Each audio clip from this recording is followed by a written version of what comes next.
Welcome to the Sidney Yates Auditorium. Prior to the start of this event, please silence your mobile device.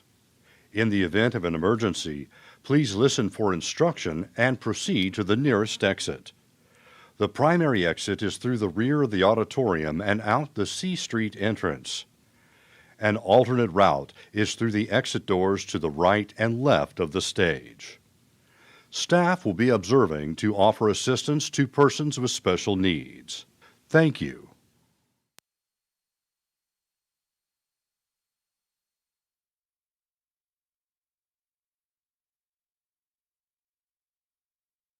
Welcome to the Sidney Yates Auditorium. Prior to the start of this event, please silence your mobile device. In the event of an emergency, please listen for instruction and proceed to the nearest exit. The primary exit is through the rear of the auditorium and out the C Street entrance. An alternate route is through the exit doors to the right and left of the stage. Staff will be observing to offer assistance to persons with special needs. Thank you.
Welcome to the Sidney Yates Auditorium.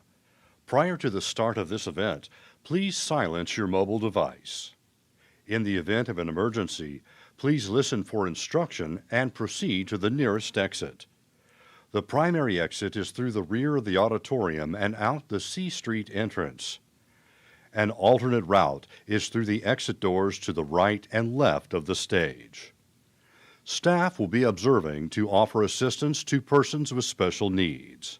Thank you.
Hi, friends.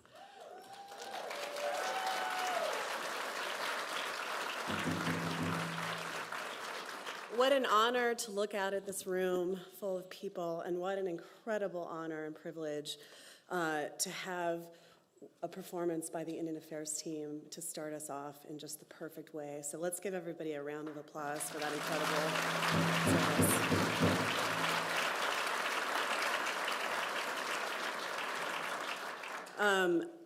It's really emotional to be standing here. I'm sure everyone in the room feels it, just the way I do right now. I'm looking out, I'm seeing faces of just incredible public servants. We have friends here, we have family, we have colleagues, we have our partners, we have leaders from the community, and it means so much to all of us that you wanted to gather with us here today in this room and online to fellowship and to celebrate. This is a community of people who show up every day and in countless ways, big and small, to accomplish our mission for the American people. And this mission is what I want to talk about today. When our leader, Secretary Haaland, stepped into the building, she had 5 goals for us. Specific, ambitious, but ultimately achievable goals. And that's what leaders do. They set the North Star for us. And we couldn't be more lucky and privileged to have such a transformational leader in Secretary Haaland, which I'm glad that we're able to talk about today. The first thing that she set out for us was to recognize the twin challenges of the climate and biodiversity crises. These 2 interlinked challenges are the fight of our lifetimes. She knows it, the president knows it, and she put us to work immediately to take steps to address them. Incredibly, she, on day 1, showed us a way to act swiftly and decisively to show in and usher in a new era for Indian country. And this is incredible work that she has led us to do, which includes unprecedented investments in Indian country and long overdue good faith engagement. We have brought tribes to the table, we have brought indigenous communities to the table and kept them there as we've stewarded the land, as we've worked with these incredible partners who have stewarded their ancestral homelands since time immemorial. She's asked us to increase access to the outdoors for all communities. That includes wherever you live, no matter what the zip code is, no matter what your net worth is. It's all Americans. The outdoors are here for all of us. The healing power of nature is here for all of us. And she challenged us to get people outside and to keep them outside, to improve people's health, to improve recreation, and to improve appreciation for the land. This is one of my personal favorites. She wanted us to tell the whole story of America. And that is the good parts, that is the tough parts, those are the chapters that are often left out of our history books. Because she knows that understanding our shared path, we're going to build a stronger shared future for all Americans. And last but not least, she tasked us with rebuilding morale within the department, and we're building relationships between the department and others. That includes people inside these walls, that includes people online, that includes our incredible staff who are sprinkled across the globe. We know that the civil service in this department, they make this department's mission possible, and they deserve respect and honesty. You deserve respect and honesty no matter who's in charge. So when the secretary came in and our leadership came in, we were determined to make the department a place where people felt respected, included, and seen. So each and every day we've gotten up, we've come to work, we've worked alongside you in service of these goals. And so, we've had some long days, we've had some joyful days, we've had some hard days, but they've resulted in truly incredible progress under the Secretary's leadership, and we're happy to be able to celebrate that today. There are lots of people at that table who have contributed, and there's too many to name here, but I do have the enormous privilege of introducing someone who has been right at the helm of the work from the beginning of this administration and for multiple administrations before. She's an Interior veteran. Many of you have worked with her personally. Without her, this department would look a lot different. So I have the enormous honor of introducing our Acting Deputy Secretary, Laura Daniel Davis.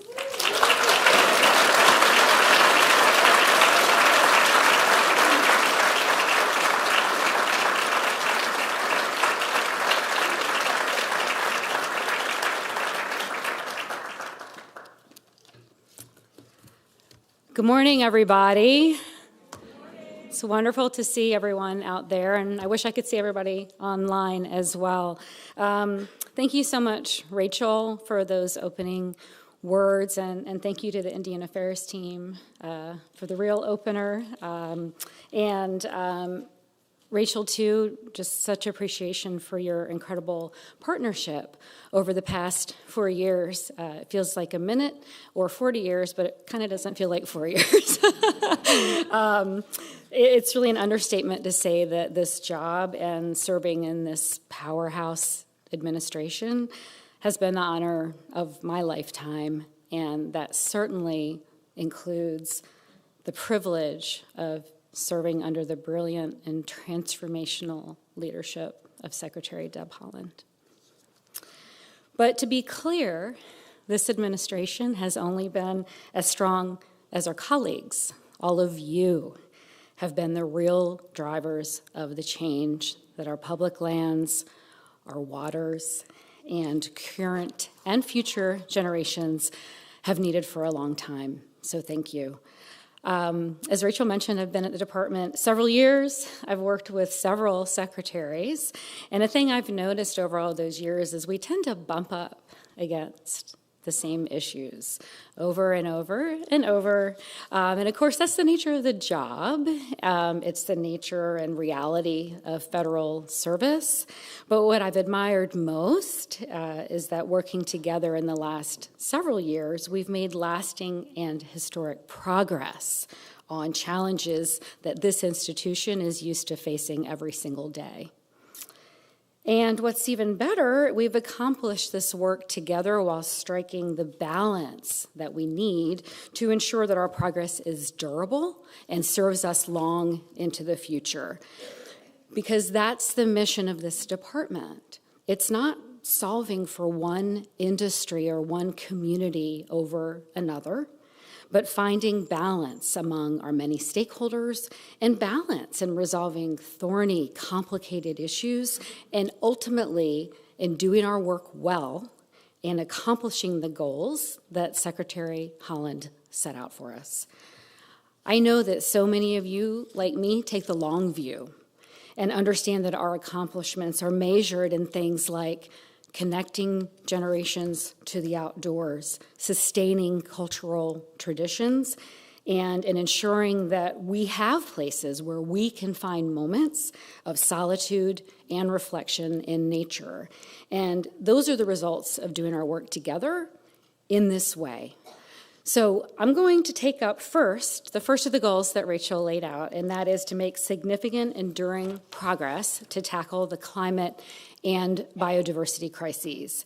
To start, we established and restored protections for public lands and waters, a lot of public lands and waters.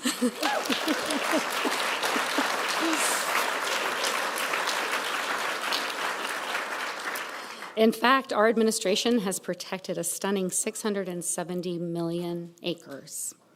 This is, yes, it's a lot.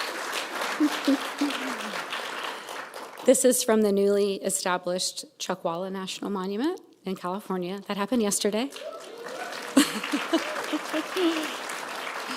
To the Everglades to Gulf Conservation Area in Florida.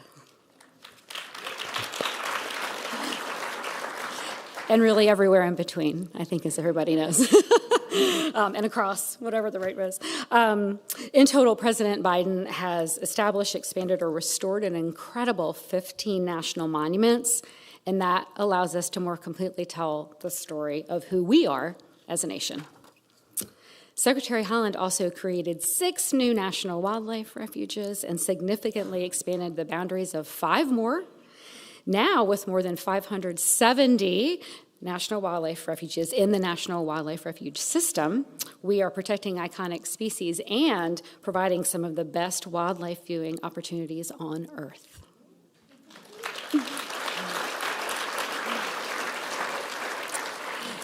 And that includes, really importantly, urban refuges, where visitors can explore beautiful landscapes for free.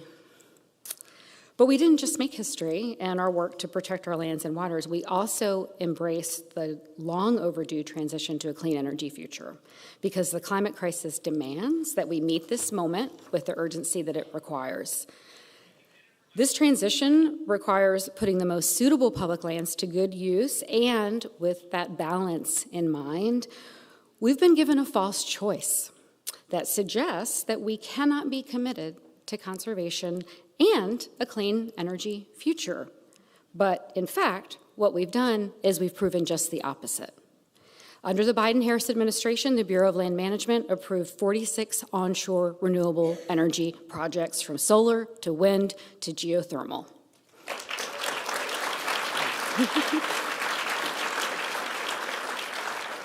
The Bureau of Ocean Energy Management approved 11 offshore wind projects on the Atlantic coast. These are the nation's very first commercial-scale projects in federal waters.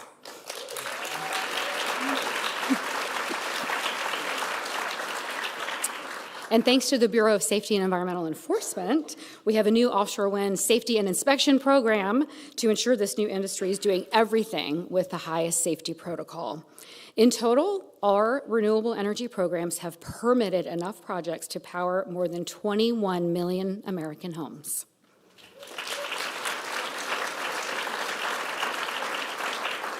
These projects, and as importantly, the thoughtful and collaborative processes that we've implemented to get there, show that we can balance our responsibilities. We can refine project boundaries to protect endangered species. We can work with tribes to respect their ancestral lands. We can protect our planet together. Part of meeting that moment is recognizing that when there are millions of leased and unused acres available for oil and gas development, we don't need more. We're so grateful to the president for using his authority to protect more than 625 million acres off of the U.S. ocean and our fragile coasts from drilling, offshore drilling. Thank you, President Biden. On our public lands, where there are many thousands of unused permits to drill, we focused on high-potential, low-conflict areas. We've made informed and balanced decisions about critical swaths of land that benefit our entire country. We've rejected flawed proposals like the Ambler Road, protecting over 200 that will protect over 200 miles along the iconic Brooks Range of Alaska that are ecologically vibrant and provide vital subsistence resources for so many Alaska Native communities. We finalized administrative withdrawals for places that support local communities, honor sacred sites, and strengthen outdoor recreation economies. The Boundary Waters in Minnesota, Chaco Canyon in New Mexico, Thompson Divide in Colorado. These are places that are too special and too sacred to allow for oil, gas, or mining activities. But we didn't just protect places. We invested heavily in them and the people who steward them every single day. With $16 billion from the President's Investing in America agenda, we began the long overdue project of cleaning up legacy pollution, like orphaned oil and gas wells, through a new office at the department, and abandoned coal mines through the Office of Surface Mining Reclamation and Enforcement. These toxic sites aren't just an eyesore, although they frequently are an eyesore. They pollute air and water, they litter the ground with debris, and they harm wildlife and local communities. We also addressed one of the West's biggest challenges, the historic drought that jeopardizes the future of the Colorado River. Because when you collaborate, you can do big things. In 2021, historic drought along the river brought the communities it serves, that's more than 40 million Americans, to a near crisis. A 23-year mega drought diminished the river's largest reservoirs, Lake Mead and Lake Powell, to critically low elevations, which threatened water deliveries and power production. The department and the Bureau of Reclamation jumped into action. Through the President's Investing in America agenda, Reclamation is leveraging nearly $13 billion in critical investments across the West through the Bipartisan Infrastructure Law and the Inflation Reduction Act. For the first time, we brought all the stakeholders to the decision-making table, tribes, states, and the federal government. And thanks to that unprecedented consultation, coordination, and the historic funding, we staved off the immediate threat and charted a path for future discussions. And of course, the investment in our future is not limited to the Colorado River. In fact, with over $2 billion through the Investing in America agenda, we developed 9 place-based priorities, keystone initiatives, under the banner of our Restoration and Resilience Framework. From salmon in Alaska and the Pacific Northwest to the iconic prairie grasslands and the bison that roam there, we invested in locally led conservation that put wildlife and their habitats and communities first. These are enduring investments in the people and wildlife that call these ecosystems home. What has been foundational to all of these efforts is that we resolved to do business differently, to bring balance and transparency to the department's work so that our successes live on even after we leave our posts. We connected early and often with local communities and tribes, and we actually listened to what we were hearing. We unleashed the science and leveraged tools like the U.S. Geological Survey's Landsat program, a science-based resource that helps ensure we're doing the right work in the right places. We work closely with tribes that have long sought to return values like indigenous knowledge to the landscape and to decision-making. That included prioritizing co-stewardship agreements that empower tribes to play a role in how their homelands are stewarded. Our administration successfully entered into, I'm going to say, at least 400 of these agreements. The number seems to go up every day.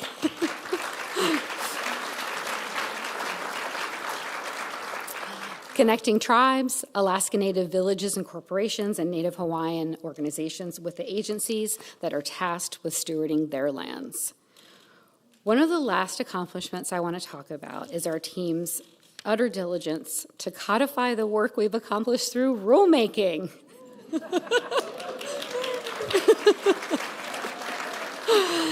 These are the rules of the road for how we do our work, as everyone knows. We finalized the Public Lands Rule, which brings conservation in line with development to ensure that our public lands are first and foremost healthy and productive.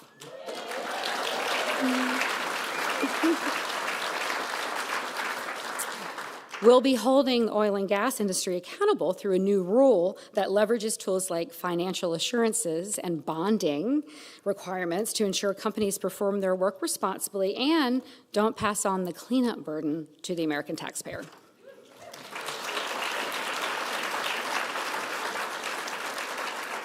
We crafted an updated renewable energy rule that makes solar and wind project authorization more comprehensive and predictable as these industries continue to grow. And we made revisions to the Endangered Species Act that enhance voluntary conservation programs. Our team at the U.S. Fish and Wildlife Service has celebrated some really major ESA wins in the past 4 years, and that includes the removal of species like the famous snail darter and the very important Apache trout from the endangered species list.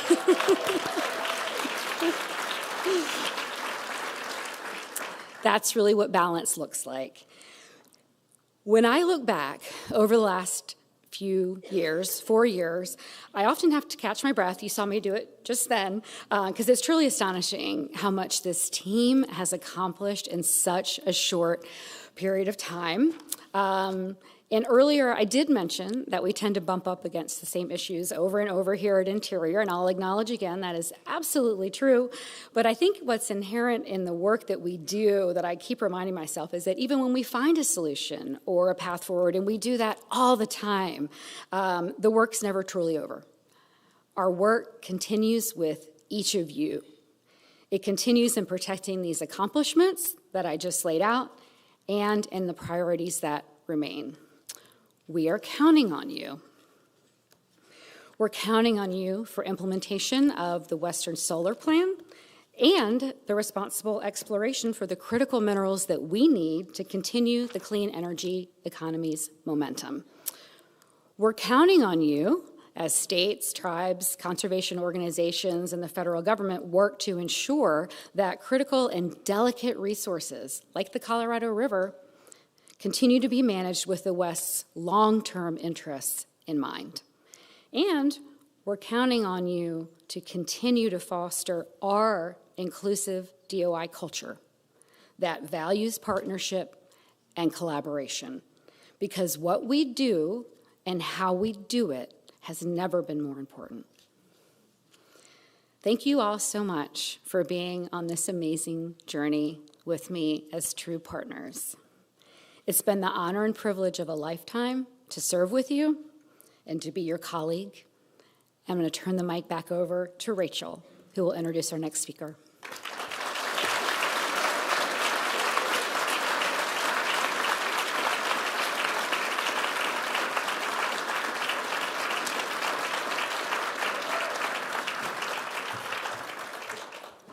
Laura, thank you so much for that inspiring overview of all the policy work, and thank you again for your incredible service over multiple administrations. It's been such an honor to do this work alongside you, and I will dearly miss our sisterhood. I'm very excited, though, to turn the mic over to our next speaker because she is the pinnacle of what we're here to celebrate, which is our incredible career workforce. Like so many career employees that I've had the chance to work with, Chelsea Wilson is somebody who has gotten up every day and worked tirelessly to accomplish the Secretary's priorities and to support the mission of this department.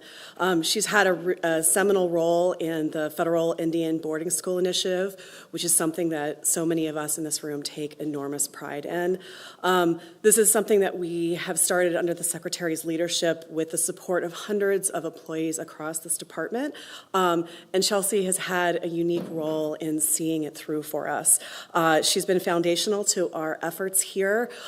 She's had a wonderful relationship with the Secretary, which I think we'll see in just a moment.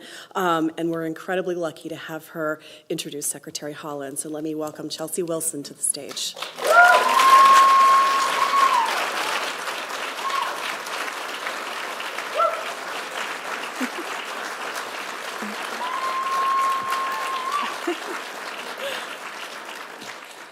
I met Deb Haaland on a cold day in February of 2019.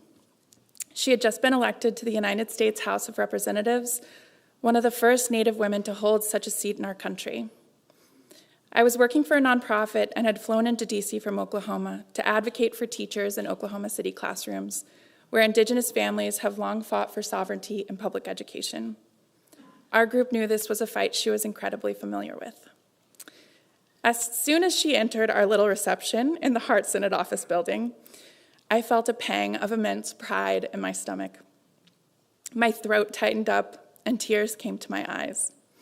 I snuck pictures of her when she walked into the room with her staff, and I couldn't believe she actually came.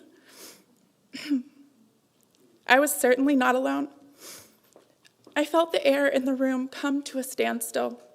As the program clumsily tried to keep going, I looked around and everyone in the room was grinning, beaming with pride that one of us, one of our aunties, one of our warriors had done it. She was here in this place to fight for every single one of us. I was probably 8 weeks pregnant at the time with my daughter, Audrey Lucille, which made our first meeting that much more memorable.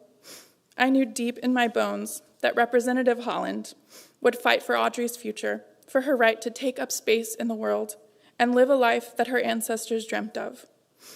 I also knew that I was going to benefit from her historic leadership, not just as a woman or a mother, but as a professional wanting to be of service to my community.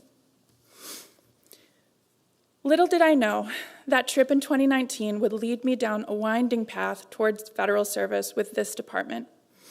I started at the Bureau of Indian Education, and when the opportunity arose, accepted a role focused solely on now Secretary Haaland's Federal Indian Boarding School Initiative. The first time someone pulled her into a Teams call, sure enough, I felt the exact same pang in my stomach. I felt the same lump in my throat, and tears, of course, came to my eyes. I'm incredibly lucky that I got to travel with the Secretary and her team. I saw her in action across our communities, shining a light on our country's history in a way that no previous cabinet secretary had. The gift of proximity to her leadership showed me the massive waves, not just ripples, that are effects of her determination. The boarding school initiative alone made dreams of community projects and investments in language and culture come true all across Indian country. We directed resources to researchers, archaeologists, historians, teachers, and change makers across our communities. To know her is to know true warmth and grace.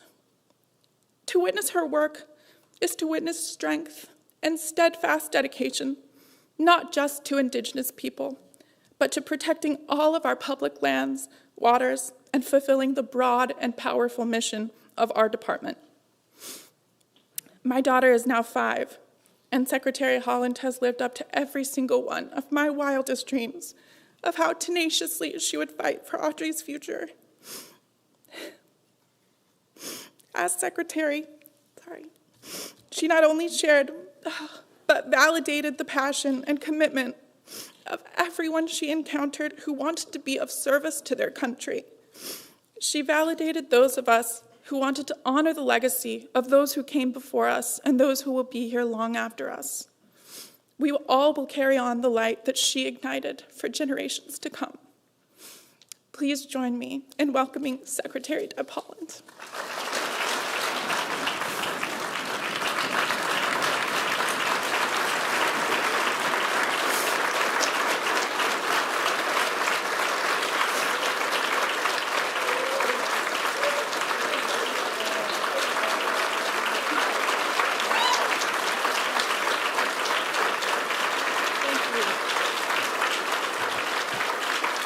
Thank you, everyone.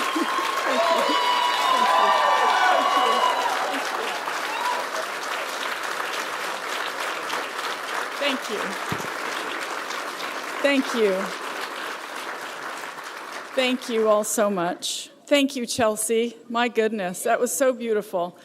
It's been a true gift to help champion Indian country alongside you, so thank you for everything you have done as well. I'm honored to be your colleague and your friend.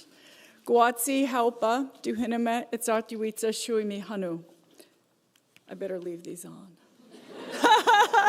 Otherwise, all the hard work of my speechwriters will go down the tubes. Hello, relatives and friends. I'm so grateful to be here with each of you. As I look out at friends, family, and colleagues, I'm overwhelmed by how proud I am of everything we have accomplished together. To those of you sharing in this special occasion in celebration of a loved one, thank you for joining us. You play a huge role in supporting the public servants that make celebrations like today's possible. Laura laid out several really outstanding and historic achievements that Interior's superstar workforce and partners have made possible. It's been a team effort in every sense of the word. I want to say right at the top that having partners like Rachel and Laura have given me the peace of mind that comes only because of the immense trust I have in their leadership. Thank you both for your service to our nation. And by the way, Rachel celebrated 25 years as a public servant just a few days ago.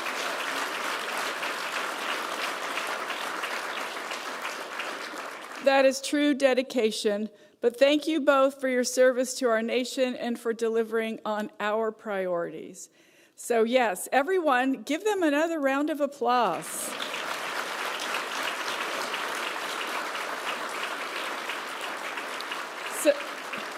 Some of you might have noticed on the invitation that me and Laura were dressed almost identically. So we spent so much time together, we even started dressing alike. There are so many people to thank that I know I would miss someone if I tried, so I'm not going to try. If you were invited to join us, you have played a role in the enduring progress we have achieved as a team, and you have my unwavering gratitude. I'm going to be honest, I had no idea what these last 4 years had in store when I got to the department. I didn't know the sheer breadth of what we'd accomplish or how we'd deliver many billions of dollars to the American people. I just knew that alongside every leader and team player here, that this work was urgent and necessary. So I started with honesty, and now I'll be blunt. The future is uncertain. In a few words, we all know that. We can see it on the nightly news and in the challenges that mount before us every single day. We see it as we watch communities in California devastated by fire, lives lost, family homes destroyed, with conditions exacerbated by the effects of climate change. And yet, heroes have run toward the crisis and to those in need. They are what keep me hopeful. And what keeps me inspired is that even with the uncertainty of today, the future remains bright and it remains ours. Our workforce is amazing. I've been privileged to visit with many employees here in DC and in the field across 53 states and territories to see firsthand the work that all of you do with expertise and passion. Together, we have delivered on the goals we ourselves set nearly 4 years ago. Laura talked about the goal of addressing the climate and biodiversity crises, the incredible ways we have accelerated wind and solar development across our lands and waters to power millions of homes and businesses, and now how we have brought world-class science to bear on some of the most pressing challenges of our time. We've restored rivers to their free-flowing form and cleared fish passages, connected key wildlife corridors, protected indigenous sacred sites, and enhanced access for subsistence uses in key places. We've made decisions as to what's best, not for industry's bottom line, but for current and future generations. And we did all of this work with integrity, and I will say with joy, and guided by our values. I'm so proud of this president and this team, and I know that so much of this work will endure because of the power of our partnerships. I want to talk about some of the other goals Rachel laid out, starting with how we have ushered in a new era for Indian country. When I got here, I was determined to honor and elevate tribal sovereignty and the nation-to-nation relationship, not with words, but with actions, because that's our responsibility, it's our obligation.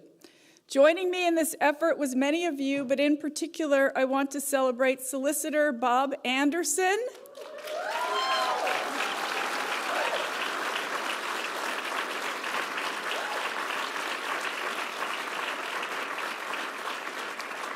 Assistant Secretary Brian Newland,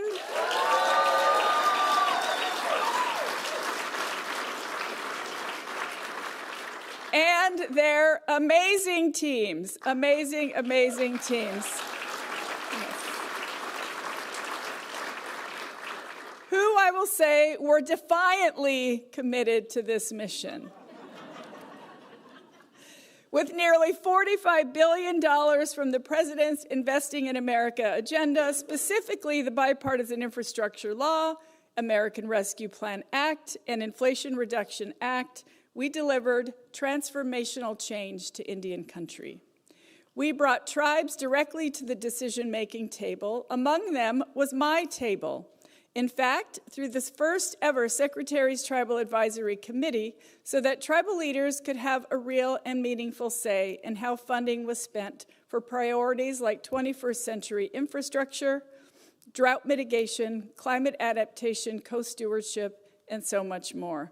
We consulted with tribes on how to do our work well, and in a way that is inclusive of their communities. We even had consultation sessions to discuss how to consult better. I think they were a little overwhelmed at one point, but I think that's good. And that communication, that trust and partnership has yielded historic change. I have seen the fruits of our labor become a reality across America. On Hopi land in Arizona, there are now homes that can power a refrigerator and even turn on lights when it gets dark, thanks to our tribal electrification program. As a kid growing up, I spent many summer weekends at Hopi enjoying cultural activities and visiting family. I never once thought about the fact that many of the homes we visited had no electricity. Now, homes like those in the village of Old Oraibi have installed solar panels and can have the benefits of electricity. There is a certain pride that accompanies Pueblo peoples who live as their ancestors did. However, in this modern era, energy can make a positive difference for families who deserve to thrive. At the Quinault Indian Nation in Washington State, I saw our community-driven relocation program hard at work, relocating the community to higher ground. The tribe is home to a beautiful coastline, and the mist blessed my face as I prayed one early morning during a visit. The traditional village is also beautiful. As I stood listening to traditional songs being sung by tribal leadership, the waves enveloping basalt rocks on the shore emitted a calmness that masked a deep problem during high tides, when the village floods. Now, thanks to new funding, the Quinault people can continue to practice their traditions and culture and live on their ancestral homelands while planning for an abundant future. In Alaska, we are elevating co-stewardship through our Gravel to Gravel initiative, which revitalizes the riparian ecosystems that wild salmon depend on to complete their journeys to the sea and back again. While there, I saw the decaying carcasses of spawned salmon, the end of their life cycles, and an increasingly rare yet beautiful act of nature. Alaska Native people have been stewarding wild salmon since time immemorial, and Native leaders must be at the decision-making table when it comes to their management. And in fact, the name Gravel to Gravel was an idea promulgated around such a table, essentially describing the salmon's life cycle. And to help ensure that Alaska Native communities have a voice in subsistence policies, we implemented a new regulation that added 3 seats to the Federal Subsistence Board, nominated by Alaska Native tribes.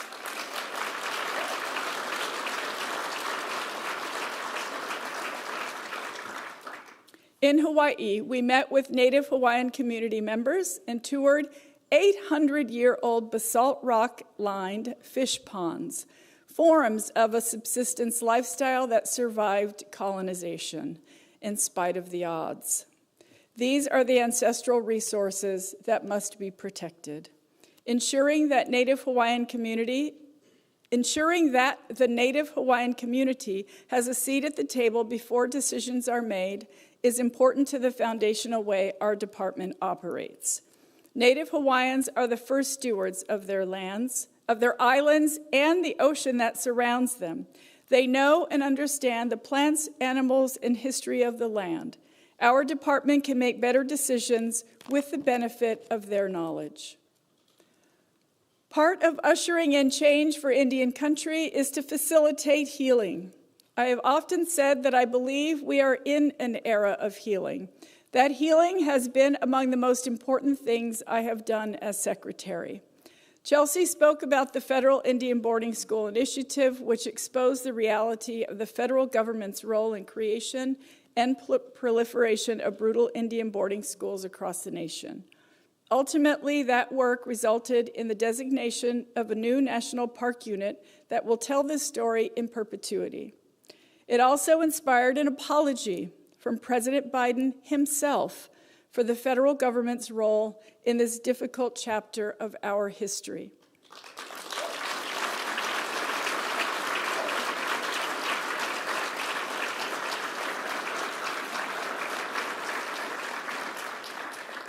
As I stood next to the president, I felt the power of our ancestors who persevered through unthinkable odds so that we could all be there that day. The boarding school initiative was not the only difficult challenge that we tackled. By creating the Missing and Murdered Unit and convening the Not Invisible Act Commission, we took diligent steps to address the crisis of missing and murdered Indigenous peoples. This is a crisis that we need to talk about every single day.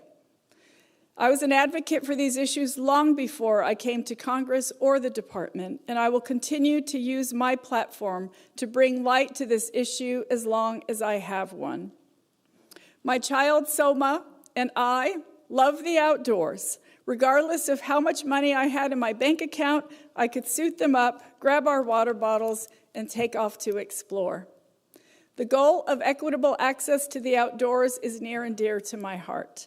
As a kid, I never wanted for adventures in the great outdoors because my parents and grandparents took care to immerse us in the beauty of nature every chance they got.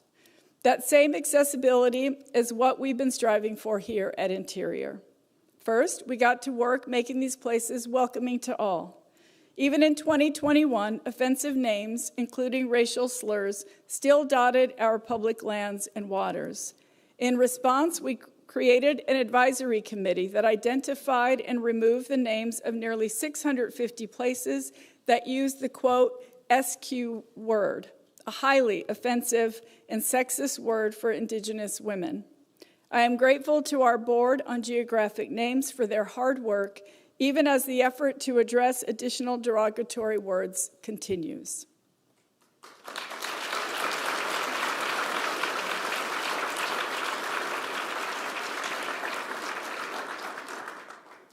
My mother, God rest her soul, used a wheelchair in the later stages of her life, but that didn't stop us from wanting to get outdoors. One year, I organized a visit to Pecos National Historical Park for her birthday. Her father was a descendant of Pecos, and I was so happy that we had the opportunity to help her see so much of the site from her wheelchair. The disabilities that our family and friends face should not limit their enjoyment of our beautiful outdoors. Saguaro National Park is home to the most beautiful desert landscape, where 250-year-old saguaro cacti stand together with their younger family members, providing homes for resident birds and guarding every rock and blade of native grass. This is a place that every individual should have the chance to see. Across our national park system, at places like Saguaro, accessibility improvements are being made possible by the Great American Outdoors Act. The last time I visited, I thought about how basic things like paved trails and roads can mean more people can experience the beautiful areas that we steward. But for many, that access to nature still sits out of reach, especially for folks in urban areas. And that's why we poured hundreds of millions of dollars into the Outdoor Recreation Legacy Partnership Program. That is Shannon's favorite. Thank you, Shannon.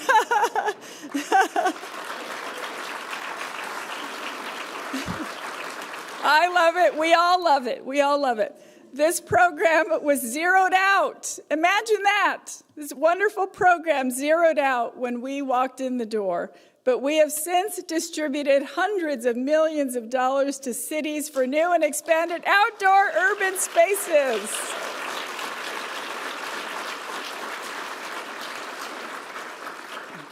Accessing and enjoying our public lands has been one goal.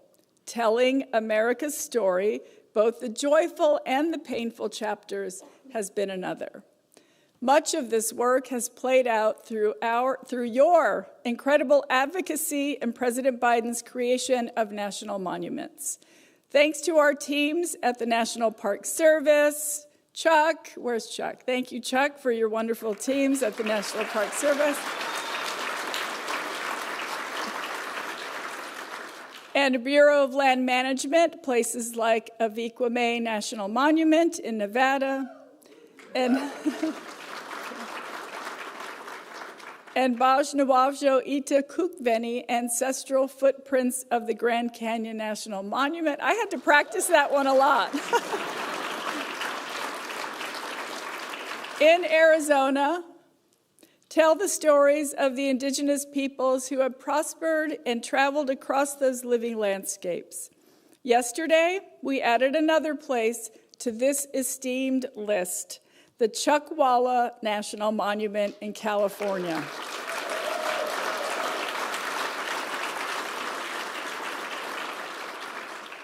In Mississippi and Chicago, the Emmett Till and Mamie Till Mobley National Monument.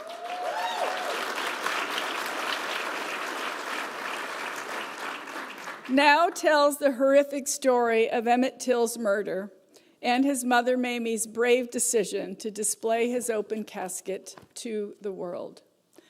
During my visit with community leaders and some of Emmett Till's family in Mississippi, Assistant Secretary for Fish and Wildlife and Parks, Shannon Estenos, and I held a round table at the Tallahatchie County Courthouse where Emmett Till's murderers were acquitted. A young woman spoke up, saying that even though she grew up nearby, she had never learned about the murder of Emmett Till in the local public school. We are changing that reality. I could go on and on, as you can imagine, but we don't have that much time. I don't want to keep you here all day. There are a myriad examples of the Interior team going beyond the call of duty to make real, tangible, enduring progress a reality. But these achievements didn't happen by accident. Our team chose to do this work right so that more of our wins can withstand the test of time and the inevitable shifts in leadership here in Washington. That value-based approach started with inclusive decision-making. We expanded our table so that historically disadvantaged communities had a place there. We made sure that environmental justice was a call to action and not a talking point. We expanded and built new partnerships, particularly in Indian country, where lack of access to capital holds Native-owned businesses and tribes back. Now, enabled by our colleagues at Native Americans in Philanthropy, we've launched the Vision Partnership, which will raise and deploy $1.2 billion in impact for tribal communities.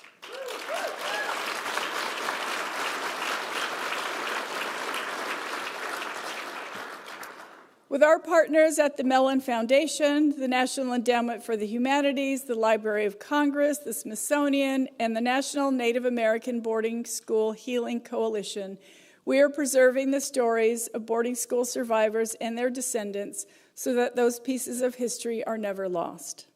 With partners like the National Park Foundation and the National Fish and Wildlife Foundation, we protected and fortified ecosystems and national parks and public lands across the country. We forged entirely new partnerships, like launching the Foundation for America's Public Lands and the National Fund for Excellence in American Indian Education. We even took our partnerships on the road internationally. From the United Nations to Colombia to Australia to Paraguay and beyond, with support from our offices of International and Insular Affairs, I had the honor, yes, thank you all. Thank you, and your wonderful leader, Carmen Cantor, Assistant Secretary Carmen Cantor. You all are awesome. Yes, thank you. I had the honor to share and broaden our partnerships with those who champion our passion for democracy, for tackling challenges like wildlife trafficking, expanding access to the outdoors, and uplifting Indigenous voices. That includes our unconditional support for the United Nations Declaration on the Rights of Indigenous Peoples.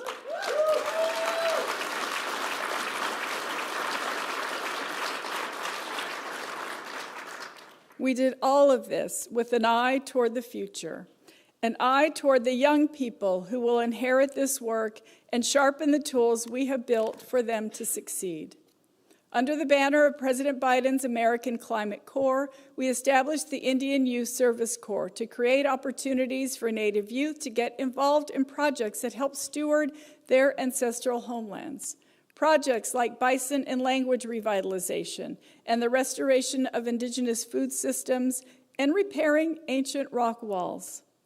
We're more than 30 minutes into this program, and I still feel like Laura and I have only scratched the surface. But at the end of the day, it's never boring.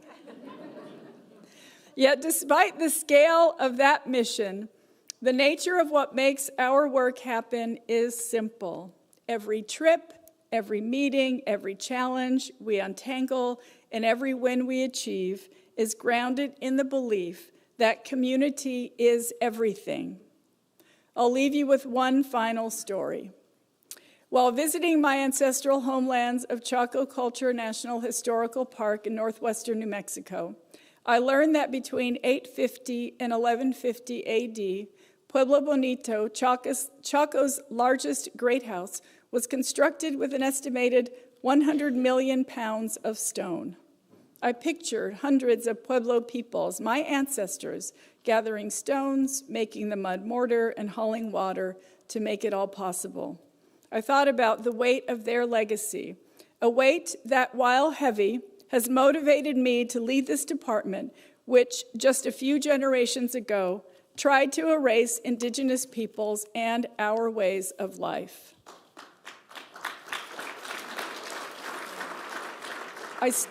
I stand on the shoulders of so many people that have spoken out for the earth and its animals, who stood up for Indian country, for women, for civil rights. No one at any one point in time has accomplished anything alone. Not in 1150 AD, when the odds my ancestors faced were significant. Not 4 years ago, when the challenges our communities grappled with were immense, but changeable. Not when I took on this job and inherited a team that would make any leader envious. And not today, when the work goes on in more ways than one. Dawa'e. Thank you all for being my colleagues. I love every single one of you. Thank you.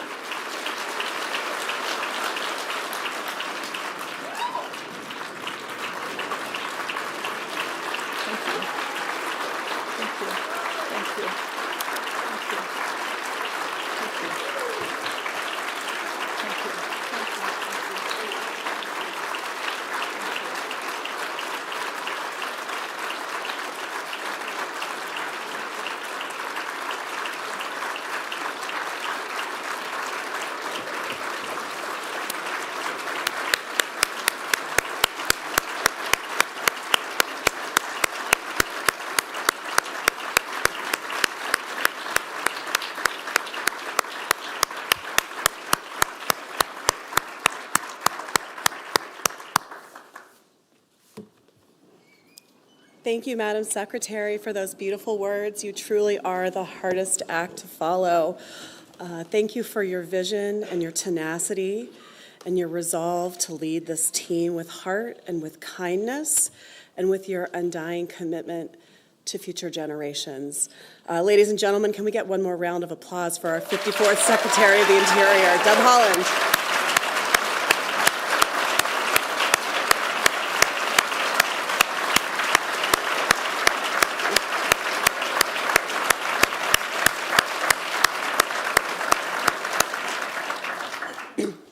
I also want to take a moment. I see our former Deputy Secretary, Tommy Boudreau, is here. I see friends and family and colleagues that came back for this. And so I want to also just take a minute and ask, if you're an appointee of the Biden-Harris administration, can you raise your hand and can we give everybody a round of applause?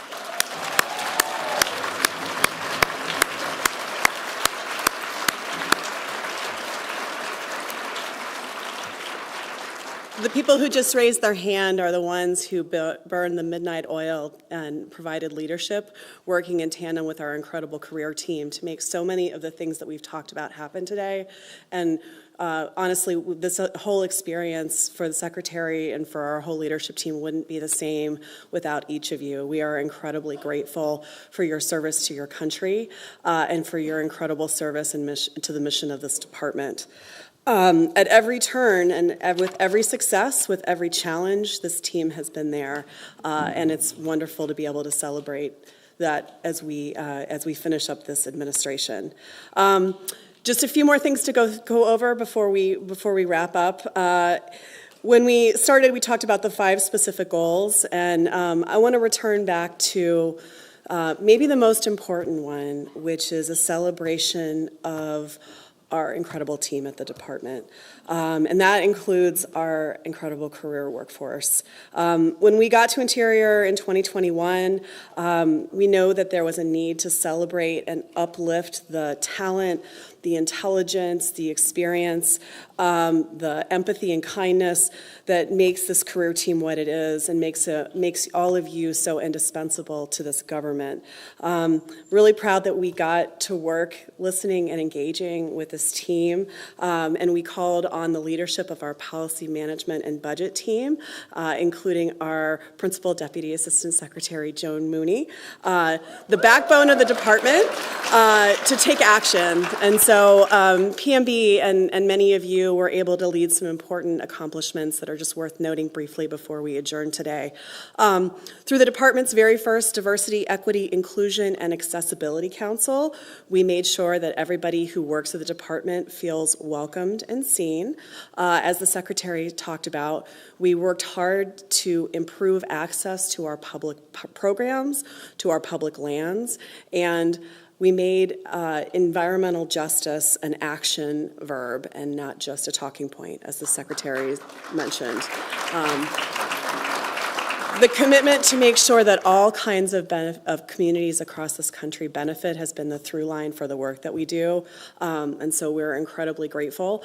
That philosophy has also resulted in some important improvements at the department too. We're very proud under Joan and the career team's leadership, the department increased diversity across our workforce for the first time in over a decade. So congratulations.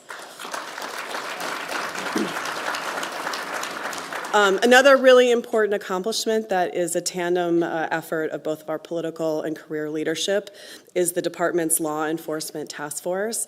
And I want to thank Tommy and Laura for providing the leadership for the task force from the Deputy Secretary's office. The task force itself was incorporated so we could work on strengthening trust and collaboration in our law enforcement communities and really focus on community-focused law enforcement. The task force was convened. We had representation from across the bureaus, and we ended up with 12 key improvements as part of a task force report that are going to transform the way that we operate our law enforcement program. That includes the development of our new body-worn camera policies, and we are committed to increasing transparency and accountability across the policing programs.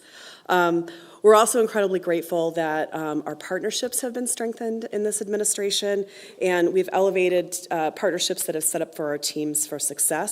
That includes bringing on the next generation of people who are going to come into this department and make their own difference here. Just one that's worth mentioning is that we were able to forged an agreement with the University of Alaska Anchorage, which now enables us to directly hire Alaska Native graduates for science and engineering roles.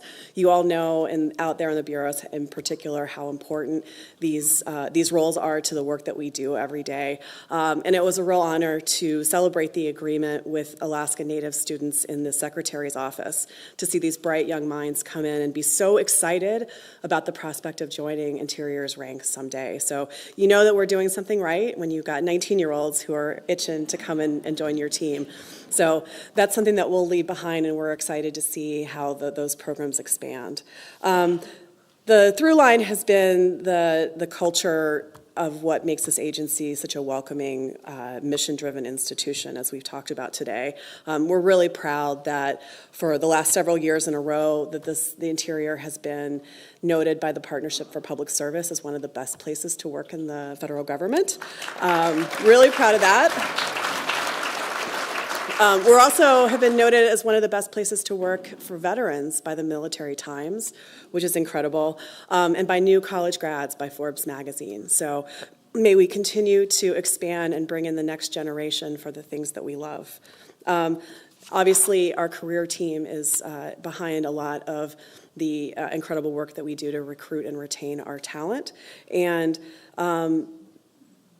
it's worth pausing here at the end of this program here to think about and reflect on the contributions that all of you and the career team has made. Our administration has never taken you for granted, not for 1 minute. We know that those of us who are political appointees come and go. Some of our appointees have come and gone several times, and you all have still been here, which is really, really incredible. The number of 30 and 40-year service holders at this department is truly unique and speaks to how rewarding the work is here. You are the engine that's going to move the ship forward. We know that. We're going to leave this department in the best hands. And we leave here with just an incredible debt of gratitude and thanks to all of you. Madam Secretary, you have inspired excellence in all of us. You have made us better. You have led with your whole heart. You have inspired us to do the same.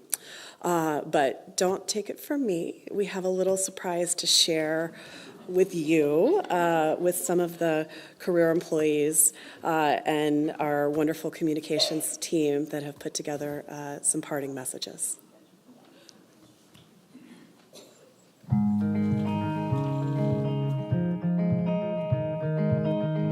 Thank you, Secretary Haaland, for visiting USGS Pierce, the Brown Tree Snake Project in Guam. We will miss you. Sinceros Mahasi!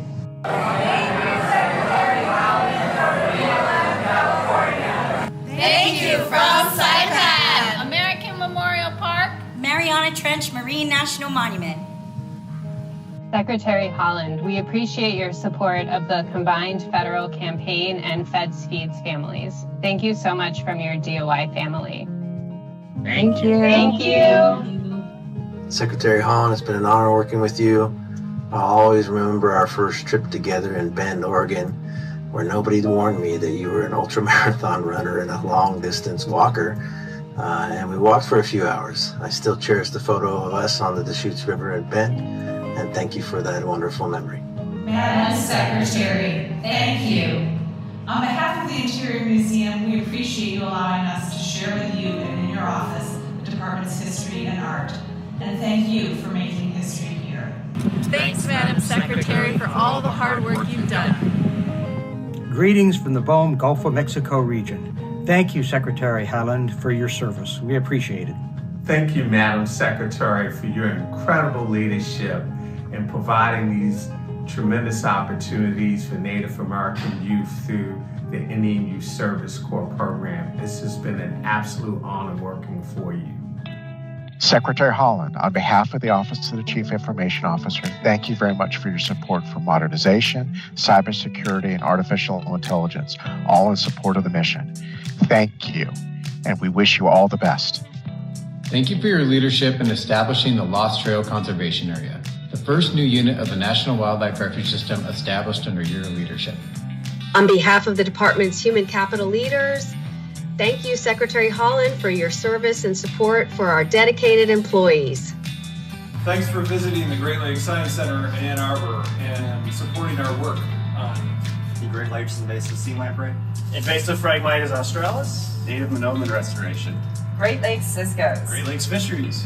Madam Secretary, it was an honor to have you here for a visit, and on behalf of all our staff and our partners, we wish you well on your journey. From all of us at BOEM, thank you, Secretary Haaland, for all you have done to protect our oceans, advance renewable energy, and foster meaningful engagement with all communities. Your work inspires us every day as we continue our mission to responsibly manage our nation's energy, mineral, and geological resources.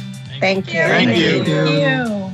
Just wanted to thank you for your visits to the Midwest and Southeast Climate Adaptation Science Centers. It meant a lot to our staff.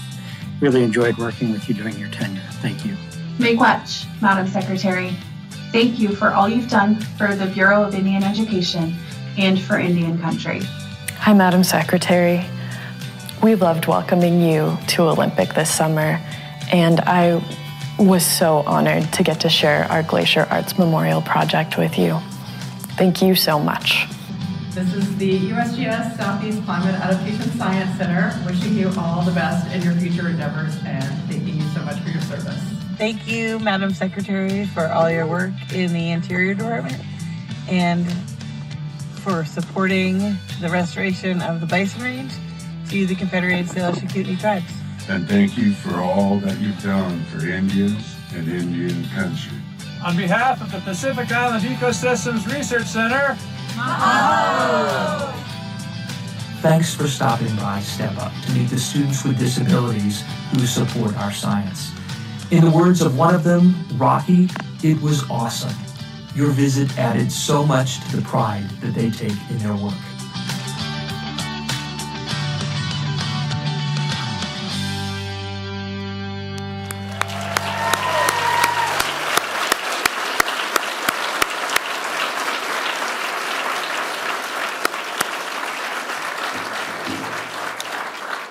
Madam Secretary, and watching that video and being here today, our hearts are all full, and we love you and we honor you. To all of our friends who've joined us in the room and online, thank you for joining us and being part of what has made us so successful in this administration. And now, let's finish our program the same way that we began, with our impressive team from the Indian Affairs Office. Thank you.